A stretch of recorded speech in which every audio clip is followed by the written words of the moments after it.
अस्सलामुअलैकुम नाजरीन, welcome to आवाज़ हकीकत।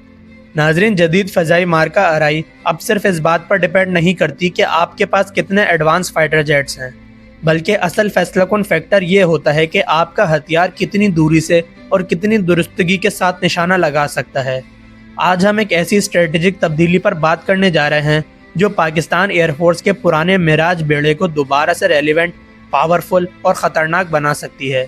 और ये तब्दीली सिर्फ एक मिसाइल की वजह से मुमकिन हो सकती है।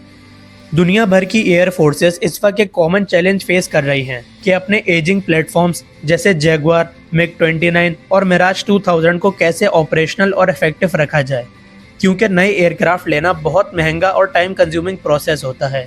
इंडिया ने इस प्रॉब्लम का हल इसराइली रैम्पेज मिसाइल की सूरत में निकाला, लेकिन सवाल ये है कि क्या पाकिस्तान के पास भी कोई ऐसा ऑप्शन है जो रेंज और टेक्नोलॉजी में इससे भी आगे हो।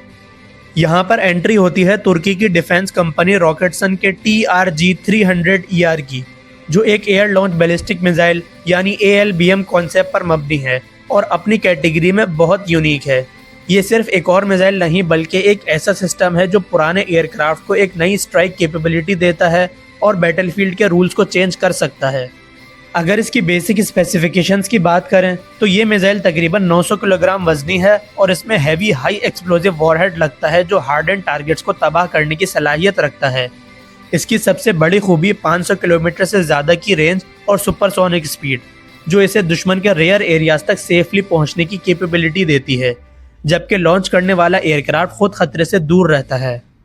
जब यह मिसाइल बुलंदी से रिलीज होता है और बैलिस्टिक ट्रेजेक्टरी के जरिए नीचे आता है तो इसकी स्पीड और एंगल दोनों दुश्मन के एयर डिफेंस सिस्टम्स के लिए बहुत बड़ा चैलेंज बन जाते हैं, क्योंकि ट्रेडिशनल सिस्टम्स जैसे S-400 या बराक 8 ज़्यादातर क्रूज मिसाइल प्रोफाइल के खिलाफ ऑप्टिमाइज्ड होते हैं।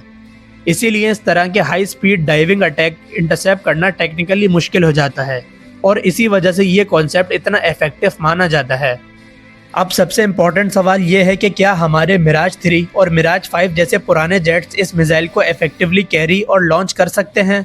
तो जवाब है हाँ, और इसकी वजह है इसका fire and forget mechanism. Missile को टारगेट कोऑर्डिनेट्स मिशन से पहले ही फीड किए जाते हैं और लॉन्च के बाद ये GPS और इनर्शियल नेविगेशन सिस्टम के थ्रू खुद अपना रास्ता ढूंढता है। इसलिए एयरक्राफ्ट को किसी एडवांस एसा रडार की ज़रूरत नहीं पड़ती और मिराज सिर्फ एक डिलीवरी प्लेटफॉर्म का रोल अदा करता है। इसका मतलब ये है कि मिराज जेट्स को रिटायर करने के बजाय उन्हें एक long range stand of bomber की तरह यूज़ किया जा सकता है, जो दुश्मन की रडार कवरेज से बाहर रहते हुए स्ट्रेटेजिक टारगेट्स पर स्ट्राइक कर सके।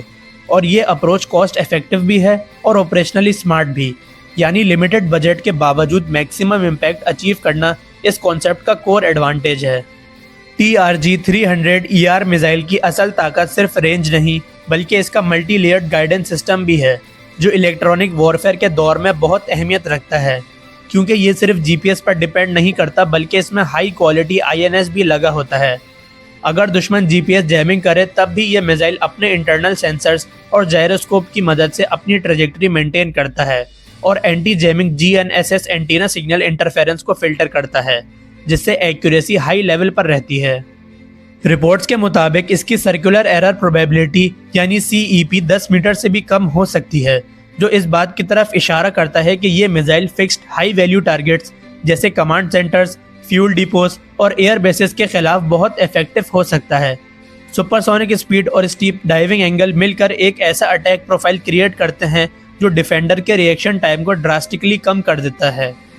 इस सिस्टम की एक और ख़ास बात यह है कि इसे सिर्फ फाइटर एयरक्राफ्ट तक महदूद नहीं रखा गया, बल्कि तुर्की का अकिंसी ड्रोन भी इसे कैरी और फायर कर सकता है। पाकिस्तान एयरफोर्स पहले ही अकिंसी को अपने फ्लीट का हिस्सा बना चुकी है। इसका मतलब ये है कि long range precision strike missions pilot को रिस्क में डाले बगैर भी कंडक्ट किए जा सकते हैं, जो मॉडर्न वॉरफेयर का नया और ज़्यादा सेफ ट्रेंड माना जाता है। अक्सर लोग क्रूज मिसाइल और ग्राउंड लॉन्च बैलिस्टिक मिसाइल का कॉन्सेप्ट समझते हैं, लेकिन एयर लॉन्च बैलिस्टिक मिसाइल कम डिस्कस होता है, जबकि इसका फ़ायदा ये है कि एयरक्राफ्ट की स्पीड और एल्टीट्यूड मिसाइल को एक्स्ट्रा बूस्ट देते हैं। इससे रेंज बढ़ जाती है और हाई स्पीड इम्पैक्ट की वजह से एयर डिफेंस के लिए रिएक्शन टाइम बहुत ही कम रह जाता है। स्ट्रेटेजिक पर्सपेक्टिव से देखा जाए तो आज की वॉरफेयर में स्टैंड ऑफ रेंज ही असल बरतरी होती है, और अगर मिराज बेड़े को ऐसे तुर्किश मिसाइल से लेस कर दिया जाए तो पाकिस्तान को दुश्मन के डिफेंसिव बबल में घुसने की ज़रूरत नहीं पड़ेगी। ये एक स्मार्ट और कॉस्ट इफेक्टिव अपग्रेड हो सकता है जो पुराने प्लेटफॉर्म्स को नई स्ट्राइक पावर देगा और हमें लॉन्ग रेंज प्रिसीजन डॉक्ट्राइन की तरफ ले जाएगा। नाज़रीन, अगर आपको ये डिटेल्ड और सिंपल एक्सप्लेनेशन पसंद आई हो तो वीडियो को लाइक करें, अपने दोस्तों के साथ शेयर करें और हमारे चैनल आवाज़ हकीकत को सब्सक्राइब करना ना भूलें। साथ ही साथ बेल आइकन ज़रूर दबाएं ताकि आपको ऐसी ही लेटेस्ट डिफेंस अपडेट सबसे पहले मिल सकें। आपसे मुलाकात होगी नेक्स्ट वीडियो में, तब तक के लिए अल्लाह हाफिज़। पाकिस्तान जिंदाबाद।